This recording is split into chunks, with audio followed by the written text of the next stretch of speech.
Welcome back to the Gardening with Joy and Holly radio show. Happy to have you along. Miss any of those coupon codes or want to find out more about those sponsors that support the program, you can find that out at our parent website, thewisconsinvegetablegardener.com. Holly, let's go to the hotline and bring in our guest for this week. Danae Wolfe is an award-winning conservation photographer. Through photography, public speaking, and writing, she teaches others about the beauty, diversity, and importance of insects and spiders while sharing ways to support these animals in the home landscape. Welcome to the program, Danae. Thank you so much for having me. I'm thrilled to be here. Well, we're happy to have you with us. Now, I'll start with this. Now, I grew up on a farm and got a degree in photography and captured a lot of images. Where did your passion for insects and photography come from? Yeah, so I've had a really long time passion for photography, but not for bugs, actually. So my parents bought me my first camera when I was around 12, and I always had this curiosity about plants specifically. So at the young age of 12 and through my early 20s, I was just always sort of attracted to photographing flowers. Now, it wasn't until I was probably around 20 or 21 when I got my first macro lens. So now I could kind of be up close and personal to the flowers that I had spent the last 10 years photographing. And for the first time, I really started to take note of bugs. And I spent my whole childhood hating insects. I absolutely loathed spiders as well. I had severe arachnophobia. But now I think from behind the lens of the camera, my entire perspective started to change. I could see the faces on the bugs and not just the scary sort of skittering creature. So it just kind of opened up this whole new world for me. And at the same time, I was pursuing an undergraduate degree in environmental studies. And for the first time in my life, I was learning about local ecology here in my hometown of Ohio. And I was just sort of connecting the dots between, hey, bugs are really cool. And now I'm studying environmental studies. I'm learning about the decline of biodiversity and the importance of insects. And I was like, other people need to know about this. So I think it really just sort of started to hone my photography. And then also kind of create the foundation for how I could begin to use photography as a tool for education and outreach. And I joke with our niece and nephew that whenever I was young and we take family pictures and stuff, it took 2 weeks to find out if we all looked at the camera and didn't blink.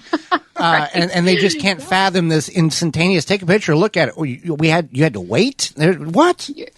Yeah, I know. So I started in the film days, and I know that feeling. I took way too many horrible shots of flowers only to find out weeks later, I didn't quite get the focus there. Digital photography really changed the landscape.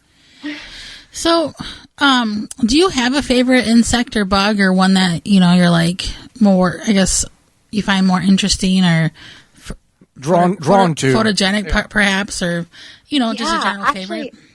Yeah, for sure. And there's actually different answers. So I love tree hoppers. Tree hoppers are one of my favorite types of insects, oak tree hoppers in particular, because they display maternal care. The mother will lay her eggs and then stay with them until they hatch, and the nymphs grow and eventually emerge as adults, which is just an incredibly endearing story. But truthfully, tree hoppers are not that charismatic. So while they're really fun to look at photographs of, they're not as fun to just photograph. So that sort of experience of being in the field, observing a bug and photographing it isn't as exciting. What I love actually sort of the experience of photographing is jumping spiders, because they're charismatic, they're adorable. The way they sort of cock their head like a little curious puppy dog, I just find so cute. So I love photographing jumping spiders, but I love tree hoppers in general just for sort of their life cycle and natural history. And you bring up spiders, and we get this question often. I've got spiders in my garden. How do I get rid of them? You don't want to get rid of spiders. They are the exterminators of your garden. Oh my gosh, they're like the best pest control. Oh, wasps too. Wasps get such a bad rap. They're such amazing critters for pest control. We want the wasps. We want the spiders in our gardens. I definitely agree. So speaking of getting rid of things, people will want to use pesticides, and just like us, you advise against that. Can you explain the impact of pesticides and on that they have on the insects on people's backyards? Yeah, absolutely. So I think the moral of the story here is that a lot of pesticides don't discriminate. And when I talk about pesticides, I'm really referring to sort of all pesticides collectively. So insecticides, rodenticides, herbicides. When we spray for pest or what I like to call undesirables, we're often killing a lot of beneficial things too. They can drift onto non-target organisms. They affect the whole food chain, from the pollinators to the predators to the decomposers. And again, it's not just that we're killing like the bad bugs or the weeds. A lot of these things start to migrate into our waterways. If we think about, treating with rodenticides and, okay, so we've treated the mouse problem, for example, or the voles or the moles. Well, then the owls come and eat those critters, and all of a sudden now the birds of prey are also poisoned. Or we're treating for all the bugs in our landscape. We have a lot of, proactive application of pesticides happening in our backyards. And oftentimes this is reinforced by that trail of door-to-door salesmen that are coming by telling us, hey, all your neighbors are treating, you should be too. So I think there's almost like fear-based messaging there.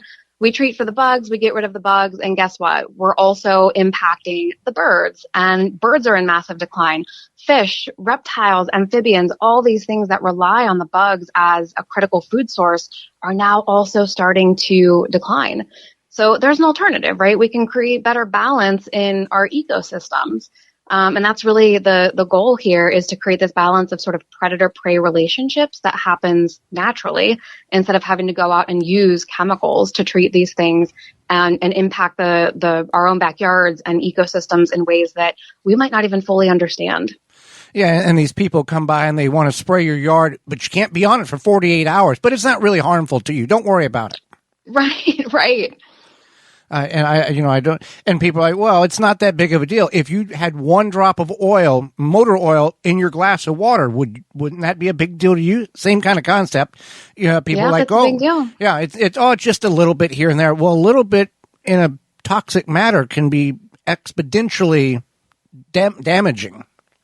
Exactly. And, the truth of the matter is we apply more pesticides per acre to our home landscapes to support sort of these botanical statues, right, than farmers apply to acres of agriculture. And we're getting food for a growing global population through agriculture. And we're getting, again, little more than like these botanical statues that are pretty to look at.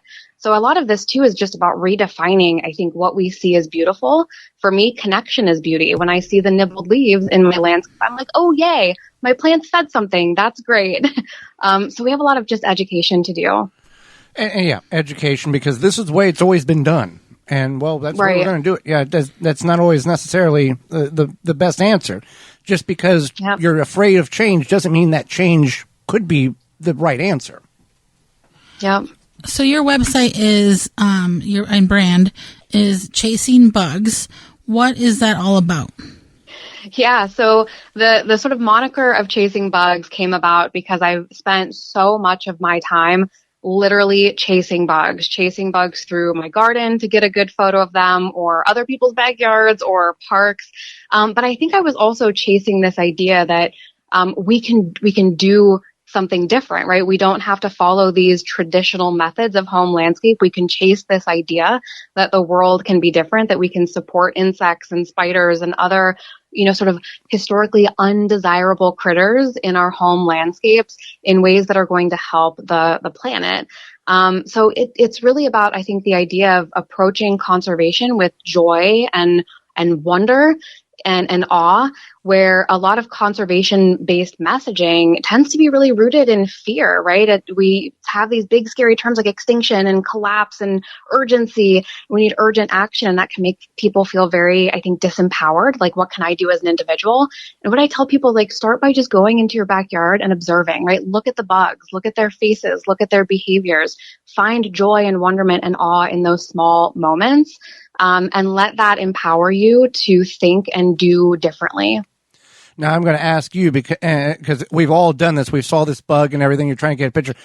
Have you ever talked to the bugs like, I'm not going to hurt you. I just want that one picture. Can you just please? Oh, my gosh. All the time. Like, or please just, like, beetles love to play dead, right? Like, please don't play dead. Please don't roll off this leaf. Just let me get your one picture, and then you can go do your thing, and I'll leave you alone. Right. That's so funny. So many people feel hesitant about growing native plants. Why is that? And are there any, there's not really any common misconceptions, or what are the common misconceptions? Talk to us about the benefits of growing those native plants. Yeah, there's so many common, I think, myths and misconceptions about native gardening and gardening for wildlife. And first and foremost, I think that people have this idea that we're talking about a very hands-off approach, right? We're saying store away your mower, don't do anything, don't do garden cleanup, and you'll just naturally bring nature back to your yard. But there's a lot to unpack here. First and foremost, people think this is going to be messy and it's going to attract more undesirables like mice or ticks or snakes. And a lot of neighbors might not love that. They just don't like the look of messier gardens. So I think that's one sort of myth and misconception, but also just the idea of all it takes is you not having to do anything. There's certainly things that we can do less of, like garden cleanup, including things like, leaving our leaves. We don't have to go out there and rake up every leaf as they fall because leaves are habitat. We can mow a little bit less frequently, but just doing nothing isn't going to bring this beautiful, thriving ecosystem back to your backyard, right? What you're probably going to get is a lot of non-natives that have established themselves around the landscape, maybe even in your yard. So we have to be really thoughtful about it. But again, breaking down this myth that this is really messy and unkempt and it's going to, attract a lot of pests, not if you do it well and right. I think that there are ways that we can be very intentional. We can still have highly curated, well-maintained gardens that provide a ton of benefits and still look beautiful and aesthetically pleasing, and still kind of align with those community standards. Now, on the opposite end of the spectrum, though, I think we need to break down one myth that we often hear, which is, gardening with native plants requires no maintenance. You don't need to water, you don't need to fertilize, you don't need to do anything. You just pop them in the ground and they survive.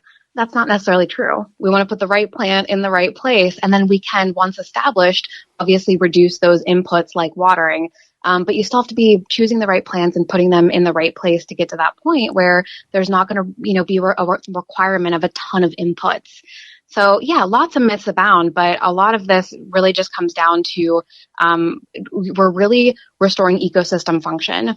And yes, you're inviting a lot of critters back to the landscape. So it goes back to this idea of redefining what we find beautiful. The plants are going to be eaten, and that needs to be a marker of beauty. And you bring up the leaf, raking the leaves, and every neighborhood has this one person. 75 leaves have fallen on the ground, and they spend an hour cleaning them up. When the tree has still got all the leaves, and the next morning they're all on the ground, or, wind blows and all the leaves. So I don't understand that concept of let's get all the leaves cleaned up. That just seems like just a wasteful time. I know. If you have trees, you should have leaves in your yard.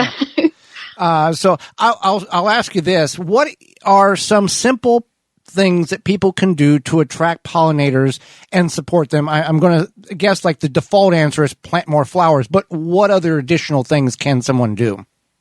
Yeah, I mean, start small. Don't try to kind of attack your whole landscape overnight. I'm an impatient person, so when I moved into our home 9 years ago, I was like, I need to do it all overnight. Recognize that you can start in one small patch. Maybe it's a 10 by 10 foot plot, and you put the native plants back there. Beyond the planting native, though, there's some very simple things that you can do, like leaving some bare soil in maybe a less conspicuous spot of your landscape to support things like ground nesting bees. Majority of our bees are those solitary nesters that nest in cavities. Many of them nest in the ground too. So you want to create habitat for them. We already talked about things like delaying your garden cleanup and mowing less frequently, leaving your leaves. Also making sure that you're like shutting off any outdoor unnecessary lights, especially overnight. Light pollution is of increasing concern, especially for species here in the Midwest, like our flashing fireflies. If you want fireflies, you got to leave the leaves, you got to reduce the light pollution, and you need to have things like slugs and snails because that's what firefly larvae feed on. So again, it goes back to not using those pesticides, create really that balance in the ecosystem. My book, Grass Isn't Greener, there's 20 different chapters and every chapter covers something else that you can do, something different. And it goes so far beyond just planting native. There's so much that we can do that is quite frankly, I think pretty easily approachable. I think most people would be surprised that it doesn't take everything all at once. You can do little things here and there and you'll create a thriving ecosystem right in your backyard. Fantastic. Well, we've really enjoyed having you on the program. How can people find out more about you? Yeah, people can learn more about me and my work at chasingbugs.com. I share a lot of articles and resources about planting for wildlife, including things like how to get up close and personal with insects and take better photographs of them. You can also find me on most major social media platforms at Chasing Bugs as well. Okay, well, we really appreciate having you on the program, and thank you again. Thank you so much for having me. I loved our conversation.